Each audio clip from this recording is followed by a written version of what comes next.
আসছেন, আধা ঘন্টা টিকতে পারবেন না। কি আধা ঘন্টায় তোমরা দেশ দখল করে নিবা? আসো ভাই আসো, দেশ তো আমরা তোমাদেরকে দেওয়ার জন্য বসে আছি। তোমরা মনে হয় 2001 সালের কথা বইলা গেছো। 2001 সালে ইন্ডিয়া আর বাংলাদেশের একটা সংঘর্ষ হয়েছিল, যেটা ইন্ডিয়ার আসাম রাজ্য আর হয়েছে বাংলাদেশের কুড়িগ্রাম একটা থানা আছে, এখান দিয়ে মাঝখান দিয়ে বর্ডার আছে। তো এখানে সংঘর্ষ লাগিয়ে ইন্ডিয়ান তখন 16 জন বিএসএফ মারা গেছে আর বাংলাদেশের 2 জন বিজেপি মারা গেছে।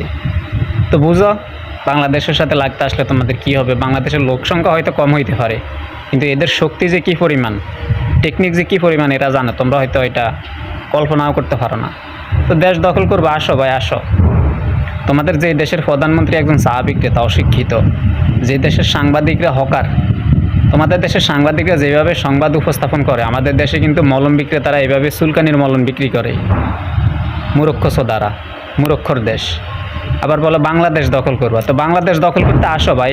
বাংলাদেশের একটা জেলা ব্রাহ্মণবাড়িয়া, তোমরা হয়তো নাম শুনছ, যারা 2 টাকা নিয়ে ঝগড়া করে মানুষ খুন করে, মানুষ মেরে ফেলে। আসো তোমরা, আগে তাদের সাথে লাগো, আমরা তাদের পিছনে আছি, সমস্যা না, আগে তাদেরকে সামলাও। দেশ দখল করবা না? দেশ দখল করা এতই সোজা।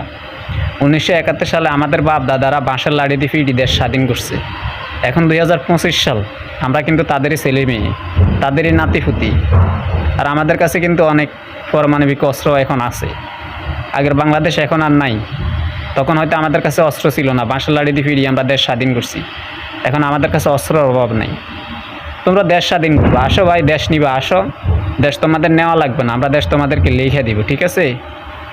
যে দেশের মানুষে গরুর মুখ খায়, এদের মাথায় আর কি বুদ্ধি থাকতে পারে?